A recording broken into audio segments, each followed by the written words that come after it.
Petit Jornal. Inteligência e irreverência em doses diárias.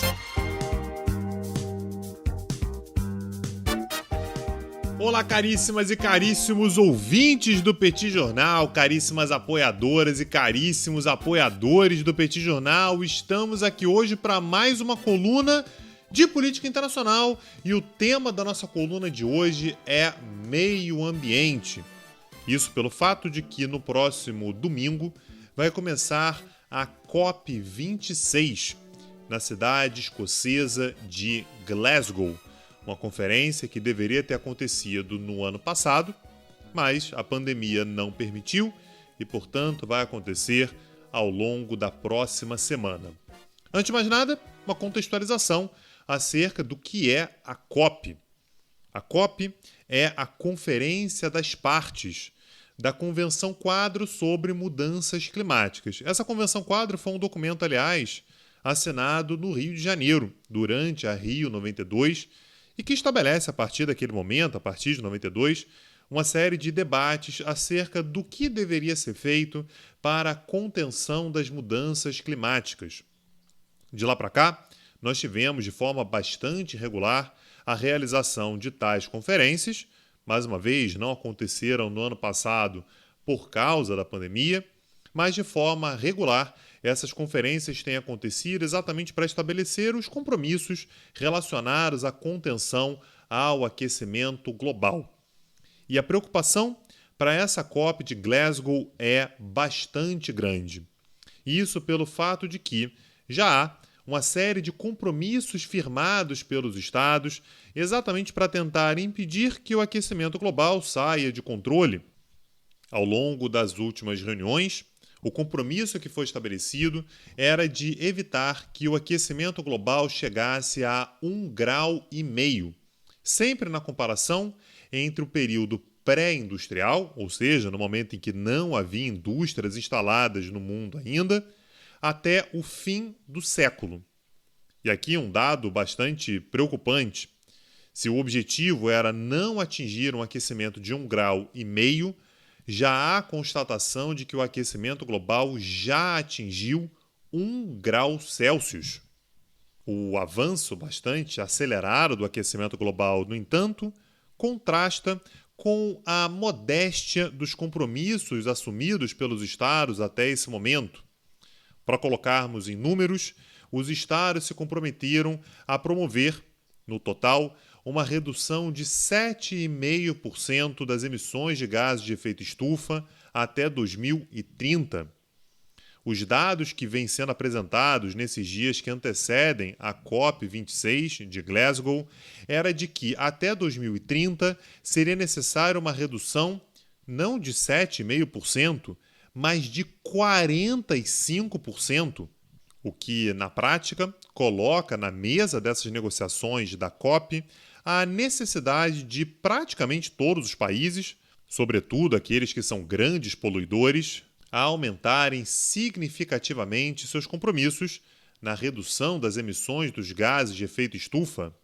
E aqui vem a grande dificuldade das negociações contemporâneas relacionadas ao meio ambiente.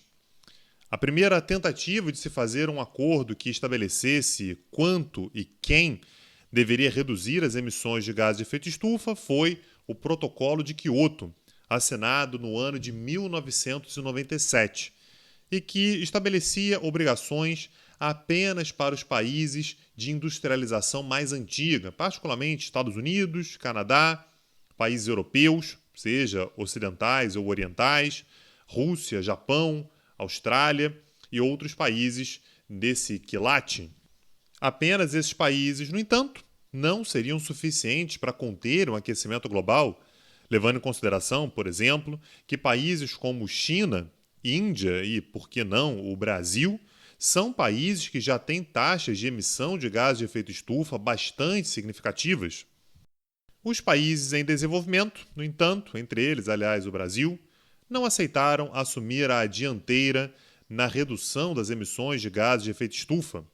Segundo eles, seria injusto, já que esses países, como Brasil, Índia e China, emitem gases de efeito estufa há muito menos tempo. Portanto, a contribuição dos países desenvolvidos para o aquecimento global é muito maior e, portanto, não poderia haver uma regra única para o estabelecimento de metas acerca da redução de gases de efeito estufa, sob o risco de perpetuar as desigualdades econômicas entre os países. A solução foi a assinatura, no ano de 2015, do Acordo de Paris, que substitui o Protocolo de Quioto.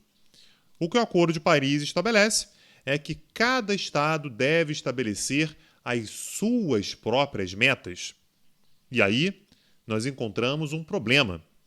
Cada Estado determina suas próprias metas, não de acordo com aquilo que é necessário para a contenção do aquecimento global, mas sim daquilo que é possível ou que esteja ao alcance ou que não prejudique demais a sua própria economia.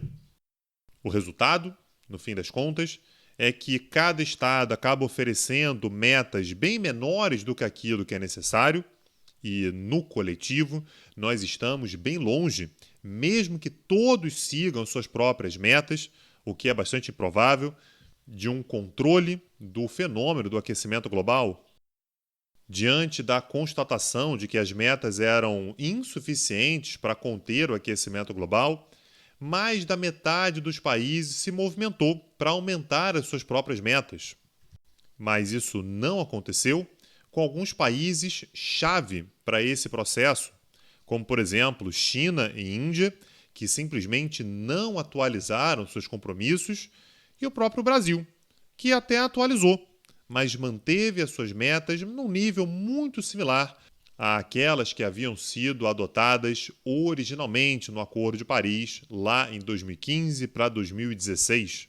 O fato perturbador, que certamente será debatido durante essa COP, é que se todos os países cumprirem suas metas nesse momento, nós teremos até o fim do século um aumento da temperatura da Terra de 2,7 graus Celsius, quase o dobro daquilo que é considerado razoável para que não haja danos irreversíveis à vida no planeta.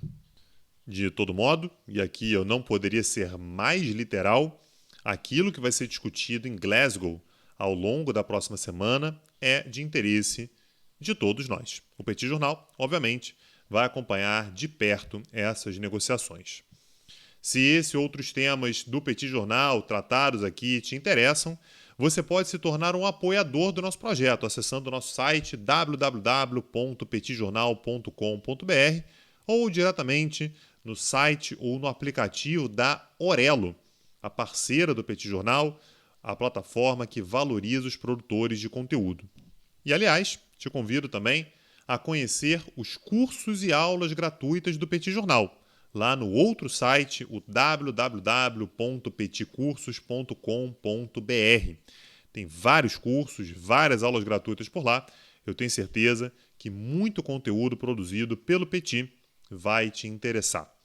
Meu nome é Tanguy Bagdadi e eu falo para o Petit Jornal. Petit Jornal. Inteligência e irreverência em doses diárias. Agora, o Petit Jornal está na web www.petitjornal.com.br.